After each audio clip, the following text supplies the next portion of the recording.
നമസ്കാരം. ഐതിഹ്യങ്ങളും ചരിത്രങ്ങളും പലപ്പോഴും പല ധീരന്മാരെയും ഇതിഹാസ നായകന്മാരെയും ക്രൂരന്മാരായും ഭീരുക്കളായും പ്രതിനായകന്മാരായും രേഖപ്പെടുത്തിയിട്ടുണ്ട്. അങ്ങനെ രേഖപ്പെടുത്തിയിട്ടുള്ള ഒരു ഇതിഹാസ നായകനെ കുറിച്ചാണ് ഞാൻ ഇന്ന് പറയുന്നത്.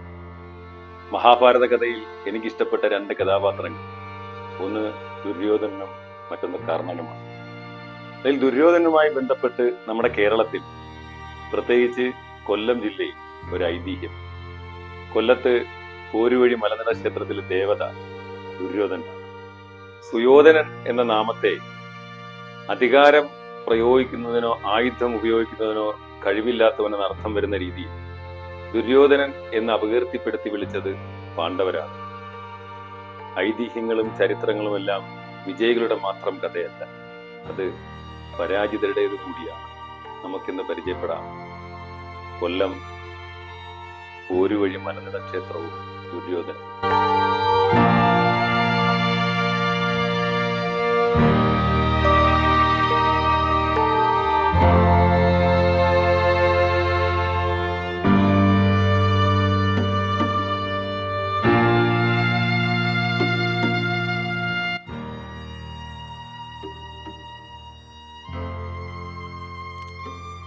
കൊല്ലം ജില്ലയിലെ കുന്നത്തൂർ താലൂക്കിൽ പോരുവഴി ഗ്രാമത്തിൽ സ്ഥിതി ചെയ്യുന്ന ക്ഷേത്രമാണ് പോരുവഴി പെരുവിരുത്തി മലനട ക്ഷേത്രം.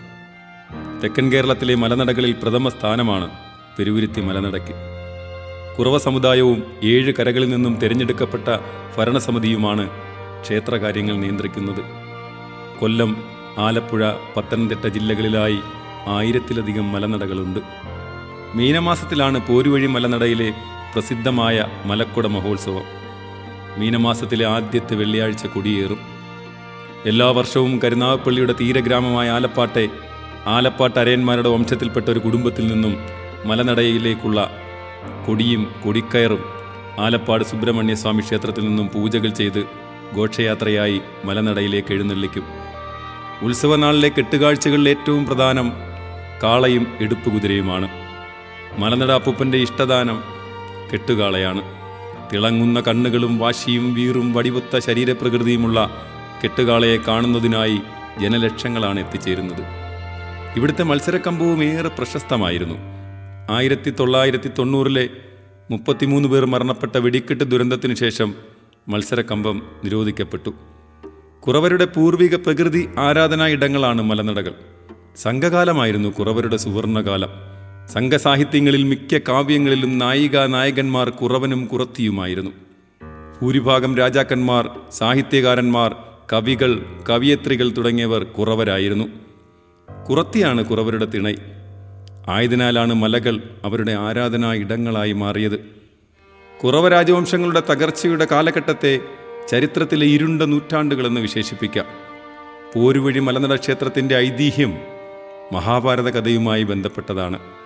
അവിടെയാണ് മലനട ക്ഷേത്രം മറ്റ് ക്ഷേത്രങ്ങളിൽ നിന്നും വ്യത്യസ്തമാകുന്നത്. ആനന്ദ നീലകണ്ഠൻ്റെ ദുര്യോധനൻ കുരുവംശത്തിൻ്റെ ഇതിഹാസം എന്ന പുസ്തകത്തിൽ അതിങ്ങനെ വിവരിക്കുന്നു. പാണ്ഡവരുടെ വനവാസകാലത്ത് ഇരിക്കപ്പുറതിയില്ലാതെ ഹസ്തിനപുരിയിൽ നിന്നും അവരെ തേടിയിറങ്ങിയ ദുര്യോധനൻ കാടും മലകളും കുന്നും പുഴകളും കടന്ന് പോരുവഴി എന്ന മലനാടൻ ഗ്രാമത്തിലെത്തിച്ചേർന്നു. അപ്പോഴേക്കും ദാഹം മൂലം രാജകുമാരൻ്റെ തൊണ്ട വറ്റി വരണ്ടിരുന്നു. അദ്ദേഹം ചുറ്റുപാടും നിരീക്ഷിച്ചു. ഒരു നീരുറവയെങ്കിലും കണ്ടിരുന്നെങ്കിൽ. എന്നാൽ ഉണക്കപ്പുല്ല് നിറഞ്ഞ പ്രദേശത്തൊരു പച്ചപ്പ് പോലും കാണാനില്ല. അല്പം കഴിഞ്ഞപ്പോൾ ഒക്കത്തൊരു കുടവുമായൊരു കുറത്തി അതുവഴി വന്നു. ദുര്യോധനകുമാരൻ്റെ മുഖം തെളിഞ്ഞു. അദ്ദേഹം ദാഹജലത്തിനായി കുറത്തിയുടെ മുൻപിൽ കൈക്കുമ്പിൾ വിടർത്തി. മറ്റൊന്നും ഓർക്കാതെ അവർ കുടം ചരിച്ചു നൽകി. കുടത്തിൽ നിന്നും പ്രവഹിച്ച ദ്രാവകം എന്തെന്നുപോലും നോക്കാതെ മതിയാവോളം കുടിച്ച് കുമാരൻ ദാഹം തീർത്തു. പൊടുന്നനെ ആ സ്ത്രീ എന്തോ തെറ്റുപറ്റിയതുപോലെ ഒരടി പിന്നോക്കം മാറി നിന്നു. നീചക്കാരിയായ താൻ ഒരു ക്ഷത്രിയ കുമാരനെയാണ് തീണ്ടിയിരിക്കുന്നത്. ദാഹജലത്തിനായി കൈനീട്ടി അദ്ദേഹത്തിന് പകർന്നു നൽകിയതാകട്ടെ മദ്യവും. മനഃപൂർവ്വമല്ലെങ്കിലും പ്രവർത്തിച്ചു പോയത് മാപ്പർഹിക്കാത്ത തെറ്റാണ്. സത്യം തുറന്നു പറഞ്ഞാൽ തൻ്റെ തല വെട്ടുമെന്നുള്ളത് ഉറപ്പാണ്. ജീവഭയത്താൽ വിറയ്ക്കുമ്പോഴും തന്നിൽ വിശ്വാസമർപ്പിച്ച ഒരു വ്യക്തിയെ ചതിക്കുന്നത് എങ്ങനെയെന്ന് കരുതി ആ സ്ത്രീ ദുര്യോധനന് മുന്നിൽ കുറ്റസമ്മതം നടത്തി. ശിക്ഷ എന്തു തന്നെയായാലും അത് ഏറ്റുവാങ്ങാൻ തയ്യാറായി നിന്നു. എന്നാൽ ആ കുറത്തിയെ അത്ഭുതപ്പെടുത്തിക്കൊണ്ട് കുമാരൻ വിശാലമായി ഒന്ന് ചിരിച്ചു. അമ്മേ, വിശപ്പിനും ദാഹത്തിനും ജാതിയില്ല. സ്വന്തം രക്ഷ നോക്കാതെ മറ്റൊരാളുടെ ദാഹം ശമിപ്പിച്ചതിലൂടെ അവിടുന്ന് തീർച്ചയായും ധന്യയായിരിക്കുകയാണ്. അദ്ദേഹം കൈകൂപ്പി നമിച്ചപ്പോൾ സാധുവായ കുറത്തിയുടെ മനം നിറഞ്ഞു. ചെവികളിൽ നിന്നും ചെവികളിലേക്ക് ആ വാർത്ത പരന്നു. തങ്ങളെ വെറും കീടങ്ങളായി മാത്രം കാണുന്ന അഹങ്കാരികളായ മേൽജാതിക്കാർക്കിടയിൽ ഇങ്ങനെയും ഒരാളുണ്ടെന്നോ?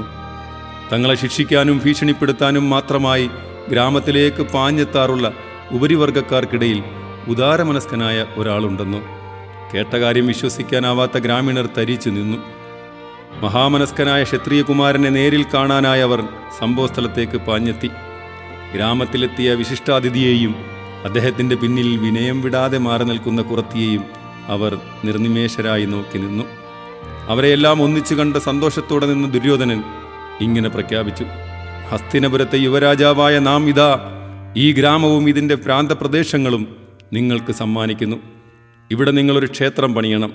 പ്രതിഷ്ഠയില്ലാത്തൊരു ക്ഷേത്രം. ഒരു കുറവനാകട്ടെ അവിടുത്തെ പുരോഹിതൻ.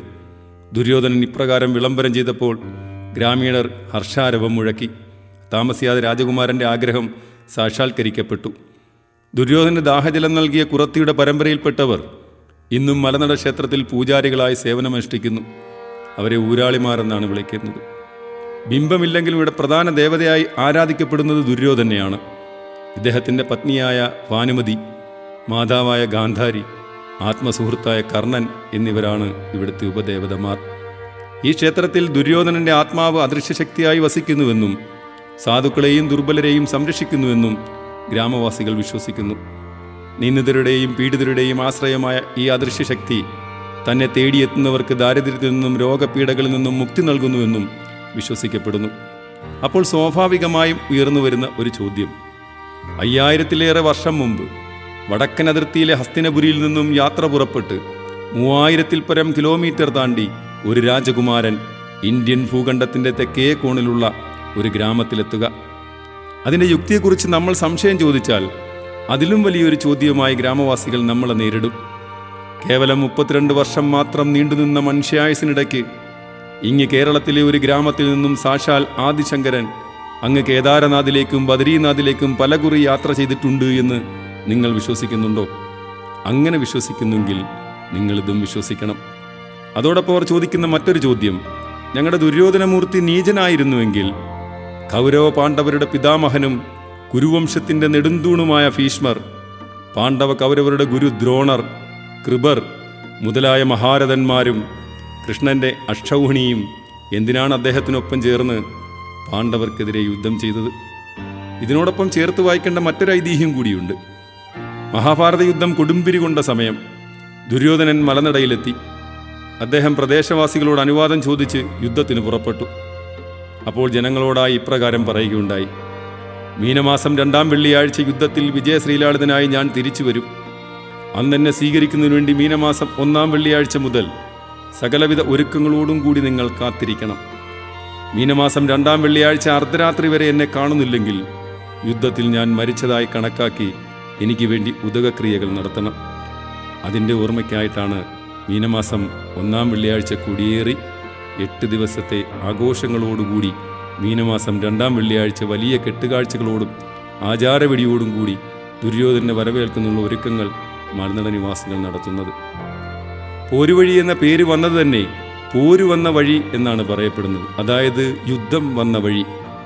പനപ്പെട്ടി, കമ്പലടി, പള്ളിമുറി, നടുവിലെ മുറി, വടക്കേ മുറി, അമ്പലത്തു ഭാഗം എന്നീ കരകളിലെ വലിയ എടുപ്പ് കുതിരകളും ഇടയ്ക്കാട് കരയിൽ നിന്നും വരുന്ന എടുപ്പ് കാളയും 100 കണക്കിന് വലുതും ചെറുതുമായ കെട്ടുകാഴ്ചകളും കെട്ടുത്സവത്തിന് ഭംഗി കൂട്ടുന്നു. മലക്കുട ദിവസം അർദ്ധരാത്രിയിൽ ക്ഷേത്രത്തിലെ പ്രധാന ആൾത്തറയിൽ പനമ്പായി വിരിച്ച് വായ്ക്കരിയിടിയിൽ കർമ്മം നടത്തുന്നതും തുടർന്ന് അമ്പെയ്ത്ത് നടത്തുന്നതും ഈ വിശ്വാസത്തിൻ്റെ പ്രതീകമായിട്ടാണ്. നിഴൽക്കൂത്തിൽ പാണ്ഡവരെ വകവരുത്താൻ നിയോഗിക്കപ്പെട്ട ഭാരതമലയൻ്റെ വാസസ്ഥലമായിരുന്നു ഇതെന്നും പറയപ്പെടുന്നുണ്ട്. 12 വർഷത്തിലൊരിക്കൽ നടക്കുന്ന പള്ളിപ്പാനയും പ്രശസ്തമാണ്. വേള സമുദായത്തിൽപ്പെട്ടവരുടെ കാർമ്മികത്വത്തിൽ നടക്കുന്ന ഈ പൂജ 12 ദിവസം നീണ്ടു നിൽക്കും. ചൂരൽ വള്ളികൾ ശരീരത്തിൽ ചുറ്റി ക്ഷേത്രമുറ്റത്തുരുളുന്ന പള്ളിപ്പാന ചടങ്ങ് കുരുക്ഷേത്ര യുദ്ധത്തിലെ ശരശയ്യയാണ് അനുസ്മരിക്കുന്നത്. 2023 ഒടുവിലത്തെ പള്ളിപ്പാന നടന്നത്. നാഷണൽ ഹൈവേയിൽ നിന്നും കൊല്ലം ചവറ ശാസ്താംകോട്ട വഴി ഭരണിക്കാവ്, അവിടെ നിന്നും ചക്കുവള്ളി, അവിടുന്ന് വലത്തേക്ക് 4 കിലോമീറ്റർ വന്നാൽ പോരുവഴി ക്ഷേത്രത്തിലെത്താം. 3 ജില്ലകളുമായി അതിർത്തി പങ്കിടുന്നതിനാൽ പത്തനംതിട്ടക്കാർക്കും ആലപ്പുഴക്കാർക്കും അതുവഴിയും വരാം.